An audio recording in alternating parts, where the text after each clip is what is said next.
পঞ্চম শ্রেণীর ছোট্ট একটা ছেলে পেছন দিক দিয়ে দাঁড়ায় দাঁড়ায় টুকরে টুকরে কান্দে। প্রিন্সিপাল হুজুর ডাক দেয়া কয়, তোমার বয়স তো বেশি না, এত ছোট্ট মানুষ, তোমার চোখে এত পানি কেন? ও বাবা আমার কাছে আসো। ছোট্ট ছেলেটা হুজুরের কাছে আসলো। আসার পরে কয়, হুজুর ডাক দেয়া কয়, তোমার চোখে এত পানি কেন? কি ব্যাপার? সবাই তো আনন্দের মধ্যে আছে, তোমার চোখে কেন পানি? তুমি কেন এভাবে কান্না করছো? এই ছোট্ট ছেলেটা ডাক দেয়া কয়, একটু আগে আপনি বললেন আরে সবাই যেন সবার মায়ের পায়ে সালাম কইরা ঘর থেকে বের হয়। যার মা না সে কাহার পায়ে ধরে সালাম কইরা ঘর থেকে বের হয়? আল্লাহু আকবার। হুজুর যার মা নাই, যার মা নাই সে কার পায়ে ধরে বের হবে? আমার প্রিয় ভাইরা, আমার বন্ধুরা, হুজুর স্তব্ধ হয়ে গেলেন। হুজুর ডাক দেয়া বুকের সাথে বুকটা মিলে কয়, যার মা নাই রে, ছোট্ট বয়সে বুঝি মারে হারায় ফেলছো।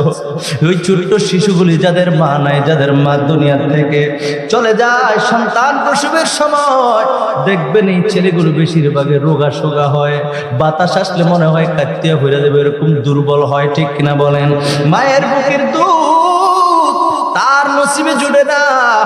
আরে এই সন্তানটা চোখের পানি ময়সা দিয়া দিয়া হুজুর কয়, তোমার মা বড় ভাগ্যবান, তোমার মাদ্রাসায় ভর্তি করায় দিছে।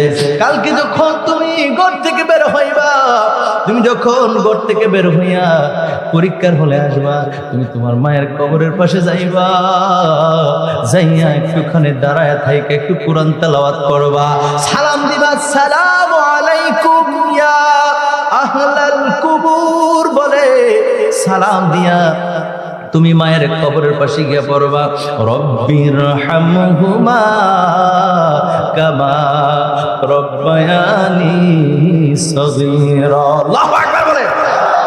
হুজুর ডাক দেয়া কয়, তুমি এইভাবে তোমার মায়ের কবরের পাশে দাঁড়ায় দাঁড়ায় কোরআনের এই আয়াতটা পড়বা, আমার আল্লাহ তোমারও মাফ করে দিব, তোমার মাফ করে দিব। অর্থাৎ হলো তুমি বড় একজন আলেম হইবা, তোমার মা রুহানি ভাবে তোমার জন্য দোয়া করবে।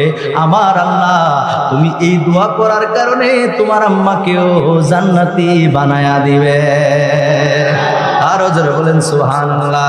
ও বন্ধুরা আমার, যার মা নাই, এরকম এক শায়ের তার কান্দা কান্দা একটা গজল গাইছে, মা গো তোমার মতো লয় না কেহ আমায় কোলে টানি,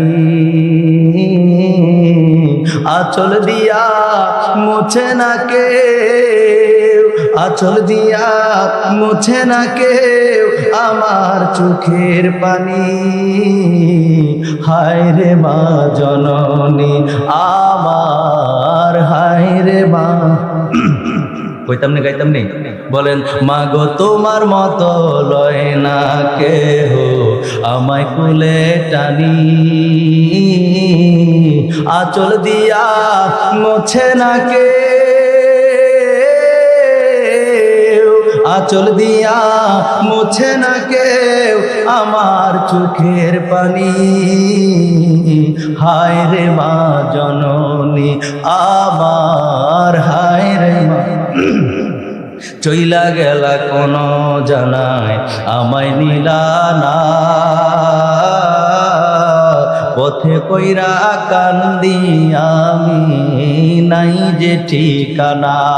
ও বন্ধুরা আমার, ভাইরা আমার, যার মা নাই তার তো এমনই অবস্থা।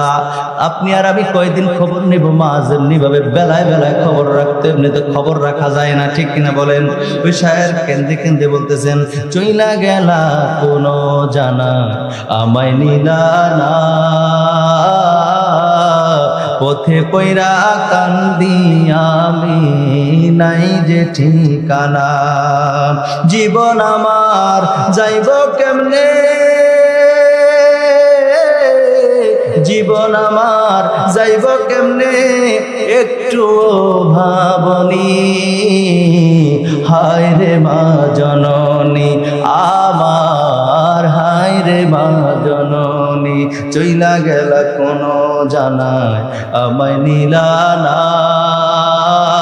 পথে পয়রা কান্দি আমি, নাই যে ঠিকানা, জীবন আমার যাইব কেমনে, জীবন আমার যাইব কেমনে, একটুও ভাবনি, হায় রে মা জননী আমার, হায় রে মা। মাগো তোমার মতো লয় না কেহ আমায় কোলে টানি, আঁচল দিয়া মোছে না কে, আঁচল দিয়া মোছে না কেউ আমার চোখের পানি, হায় রে মা জননী আমার, হায় রে মা জননী। অনাদরে কাঠে মাগো আমার জীবন, ভাগ্য দোষে রইল বাবা দূরেতে এখন, ঠিক না বলেন? যার মানায় তার আব্বা হারে কর্মকাণ্ডে কিংবা ব্যবসা বাণিজ্যের জন্য যখন দূরে থাকে, তখন এই সন্তানকে দেখার মতো কেউ থাকে না, তার মনে শুধু কষ্ট আর কষ্টই বিরাজ করে, কথা বলেন ঠিক কিনা? এই জন্য শায়ের গজলের মধ্যে বলতেছেন, অনাদরে কাঠে মাগো আমার জীবন, ভাগ্য দোষে রইল বাবা দূরেতে এখন, তুমিও নাই বাবাও নাই, তুমিও নাই বাবাও নাই, দুঃখী আমি এমনি, হায় রে মা জননী আমার, হায় রে মা জননী।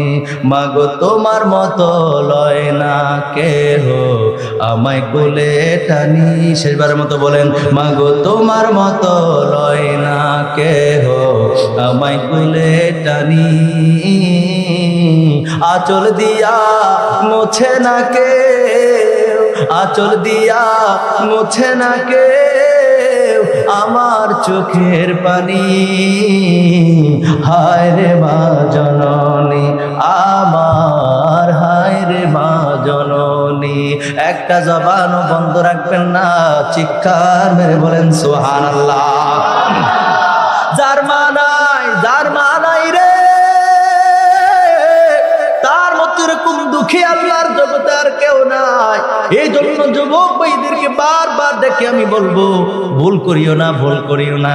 সন্তান যখন বিয়ে শাদী করে মা বাবার ঘর থেকে বের করে দেয়, আছে না নাই? জবানটা খুলে বলেন, আছে না নাই?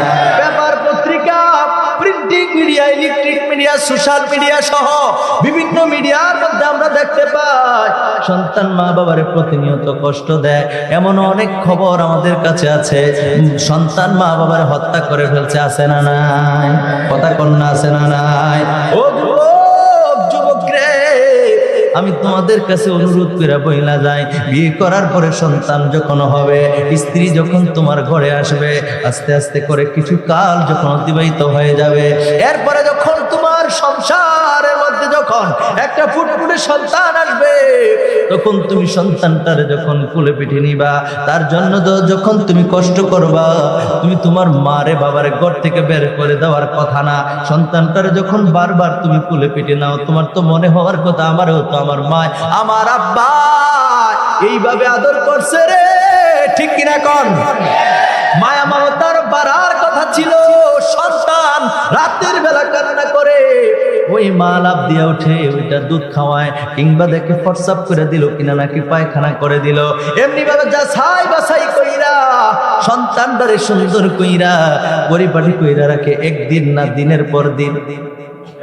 কথা করে, একদিন নাকি দিনের পর দিন, দিনের পর দিন নাকি সপ্তাহের পরে সপ্তাহ, সপ্তাহের পরে সপ্তাহ, মাসের পরে মাস, এমনি ভাবে ধারাবাহিক ভাবে তোমার মা তোমার বাবা একের পর এক কষ্টই করতে থাকে, কষ্টই করতে থাকে।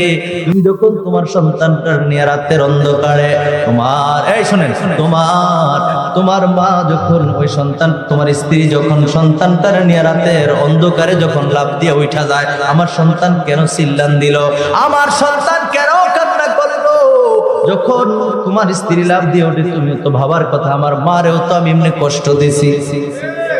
কথা কয় না? আমি তো আমার মারে কষ্ট দিছি রে, যার কারণে আমার মার প্রতি আপনার মায়ের প্রতি ভালোবাসা বাড়ার কথা দিন দিন, ঠিক কিনা বলেন? এই জন্য মা বাবারে কষ্ট দিও না, মা বাবার মনে আঘাত দিও না, মা বাবারে মন থেকে ভালোবাসার দরকার আছে নাকি নাই? শুরু করি আল্লাহুম্মা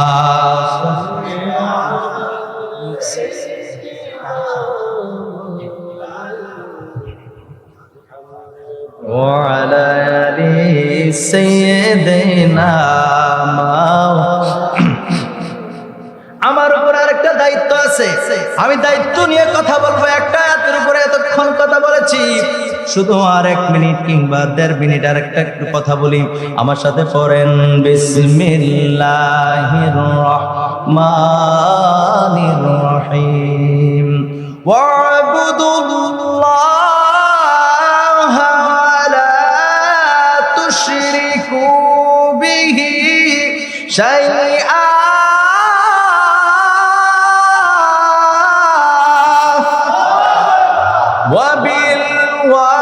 وبالوالدين إحسانا। আমার প্রিয় ভাইরা, আল্লাহ পাক রব্বুল আলামিন সূরা নিসা 35 নম্বর 36 নম্বর আয়াতে কারিমার মধ্যে আল্লাহ বলেন, ওয়া'বুদুল্লাহ, তোমরা আমি আল্লাহ পাক রব্বুল আলামিনের ইবাদত করো, ওয়ালা তুশরিকু বিহি শাইআ, আমি রবের সঙ্গে কোনো কিছুকে শরীক করিও না, মিলাইও না, অর্থাৎ শিরক করো না। শিরক কি করো না? শিরক করিও না, আমি আল্লাহর সঙ্গে কোনো কিছুকে সম্পৃক্ত করিও না, মিলাইও না। এরপরে আল্লাহ বললেন, ওয়াবিল ওয়ালিদাইনি ইহসানা। আমার আল্লাহ কয়, বান্দারে, ও বান্দা শুনে রাখো, আমি আল্লাহ জানাই দিলাম, আব্বা আম্মার সঙ্গে খারাপ ব্যবহার করা যাবে না। আল্লাহর হুকুম। কার হুকুম? আল্লাহর হুকুম রে। যার কারণে মা বাবার হুকুম পালন করতে হবে, সন্তানের উপর ওয়াজিব। সন্তানের উপর কি?